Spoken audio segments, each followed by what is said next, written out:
Hola, mi nombre es Matías Piñeiro y hoy voy a disertar de la tercera evaluación de cableado estructurado para el módulo de cableado estructurado y fibra óptica. Primero que nada, ¿qué es el cableado estructurado? Es un sistema de organización de redes, la cual se encarga de distribuir las conexiones de una estructura física, ya sea un domicilio, un edificio o una oficina de manera eficiente y ordenada. Dentro de esta se encuentran algunos elementos como los cables de redes, conectores, canaletas, puertos y racks. Bueno, la estructura del cableado estructurado se divide en cuatro principales partes. El cableado de campus, que este tipo de conexiones se realiza entre diferentes edificios, los cuales poseen una infraestructura en común mediante elementos de interconexión, tales como fibra óptica, cables pares o sistema de radioenlaces, entre otros. Después encontramos el cableado horizontal. Todos los cables se conectan en el armario de distribución de planta o armario de telecomunicaciones. En este se realizan las conexiones o empalmes de unos cables con otros, dentro de una misma planta. Dentro de esta clasificación encontramos elementos tales como cables coaxiales, fibra óptica y dentro del armario puede ubicarse un switch o un hub, dependiendo del tipo de red. Estos elementos se encargan de unir los puertos de distribución de la planta con el conector o conectores de los puestos de trabajo. También encontramos el cableado vertical, también conocido como troncal o backbone. Es la interconexión entre todos los armarios de distribución de planta mediante un conjunto de cables, los cuales atraviesan el edificio verticalmente de planta en planta. Esto se realiza a través de canalizaciones o aprovechando aberturas ya existentes, tales como ascensores o escaleras. Algo a tener en cuenta es que este debe soportar todo el ancho de banda del edificio, por lo que suelen utilizarse tecnologías con mayor capacidad, como lo son FDDI o Gigabyte Ethernet. Organizaciones y normas del cableado estructurado. Primero tenemos la ANSI, que es una organización privada sin fines de lucro, la cual administra y coordina el sistema de estandarización voluntaria del sector privado de los Estados Unidos.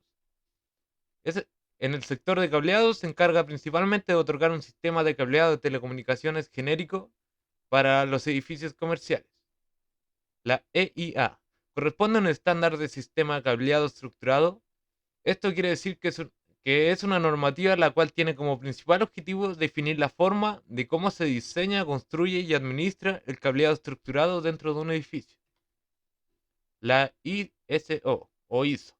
Las normas ISO son un conjunto de estándares con reconocimiento internacional que fueron creadas con el objetivo de ayudar a las empresas a establecer unos niveles de homogeneidad en relación con la gestión, prestación de servicios y desarrollo de productos de la industria. IEEE, el Instituto de Ingenieros Eléctricos y Electrónicos, es una asociación mundial de ingenieros dedicada a la normalización y al desarrollo en áreas técnicas.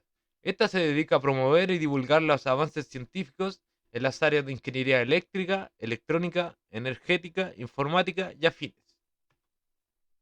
Área de trabajo. ¿Qué es el área de trabajo? Bueno, el área de trabajo está conformada por los equipos de cómputo que se conectan a la red de datos o de telefonía dentro de un edificio y surgen por la instalación del cableado estructurado. Estos corresponden a todos los equipos o dispositivos finales de la red, los cuales son utilizados por un usuario. Bueno, aquí encontramos los principales elementos dentro de un área de trabajo, como lo son un rack o armario de telecomunicaciones, que es uno de los elementos imprescindibles en toda infraestructura de comunicaciones. Está diseñado para alojar físicamente todos los elementos necesarios para un sistema de cableado o comunicaciones. Consiste en una estructura metálica sencilla, pero resistente, que nos permite organizar todos los sistemas de telecomunicaciones. En estos armarios rack podremos alojar servidores, switches, ordenadores, sistemas de red o de telefonía, entre otros. También encontramos la sala de equipos, que es un espacio centralizado para los equipos de telecomunicaciones generales del edificio, albergando exclusivamente aquellos dispositivos directamente relacionados con el sistema de cableado estructurado de la red de datos y sus sistemas de soporte. Este debe estar ventilada y libre de interferencias electromagnéticas. También encontramos el backbone o cableado vertebral, que es un enlace principal de red en el que se comunica a todos los cuartos de telecomunicaciones con la sala de equipo. Por otro lado encontramos los patch cord, que son cables de conexiones o cables de red, como bien se le conoce.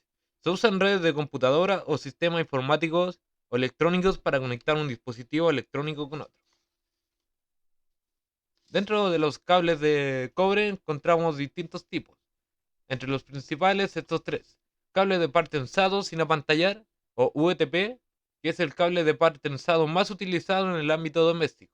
No posee ningún tipo de protección adicional al revestimiento exterior, por lo que a altas velocidades puede resultar vulnerable debido a las interferencias electromagnéticas.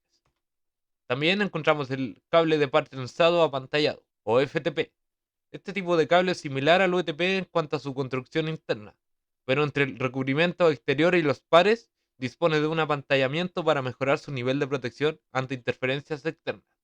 Es el cable más habitual en el sector industrial, ya que la transmisión es de 1 gigabit, puede ser transmitida sin problema. También encontramos el cable de par tensado apantallado STP. En este caso, cada par va apantallado y protege la señal de interferencias y ruido eléctrico. Es utilizado generalmente en las instalaciones de procesos de datos por su capacidad y sus buenas características contra las emisiones electromagnéticas.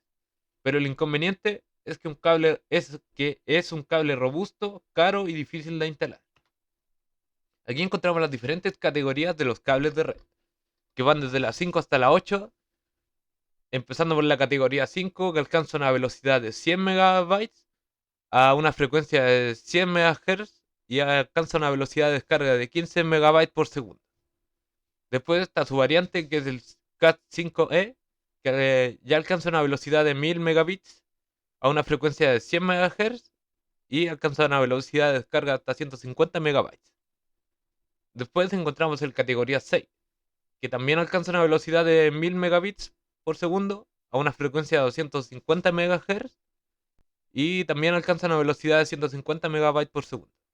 Después está su variante, que es el Cat6a, que ya alcanza una velocidad de 10.000 megabits a una frecuencia de 500 MHz y llega a una velocidad de hasta 1250 megabytes. Después encontramos el categoría 7, que también alcanza una velocidad de 10.000 megabits a una frecuencia de 600 MHz y también alcanza una velocidad de 1250 megabytes. Después está su variante, que es el categoría 7A, que también llega a los 10.000 megabits por segundo a una frecuencia de 1000 MHz y también alcanza una velocidad de 1250 megabytes. Y por último encontramos el categoría 8, que ya alcanza una velocidad de 40.000 megabits por segundo a una frecuencia de 2000 MHz y puede alcanzar velocidades de hasta 5 gigabits por segundo. La atenuación. La atenuación consiste en la pérdida de potencia o de señal de una transmisión de datos y sus principales causas suelen ser interferencias electromagnéticas o ruido ambiental causado por motores, generadores o microondas. Además, el largo del cable, debido a que mientras más avanza la señal por este, más se debilita hasta desaparecer por completo. Longitud del cable. Según varios estándares, la longitud máxima de un cable debe ser 100 metros como máximo, puesto que si se excede de esta longitud, la señal de transmisión se perderá o sufrirá de atenuación. Herramientas manuales para trabajar con la fibra óptica. Primero encontramos los pelacables, que sirven para quitar el revestimiento de la fibra óptica. Luego tenemos los medidores de señal, que nos sirven para detectar la señal o errores de la fibra óptica. Y por último tenemos la guillotina, que nos sirve para cortar la fibra óptica en un ángulo de 90 grados y sin imperfecciones. Tipos de empalmes en fibra óptica. Bueno, el primer empalme es por fusión. La fusión de fibra óptica se realiza soldando dos fibras mediante un arco eléctrico en un dispositivo portátil llamado fusionadora, la cual automáticamente alineará ambas hebras de fibra antes de proceder a soldarlas. Luego se sugiere cubrir la soldadura con un revestimiento o canutillo para evitar futuros daños. Y el otro tipo de empalme es el empalme mecánico, que se realiza mediante un pequeño aparato, el cual alinea los extremos de las dos fibras y los mantiene unidos mediante un gel igualador de índice o pegamento. Aunque este tipo de empalme es solo una solución momentánea, ya que solo permite el paso de señal hasta que sea reparado mediante una fusión.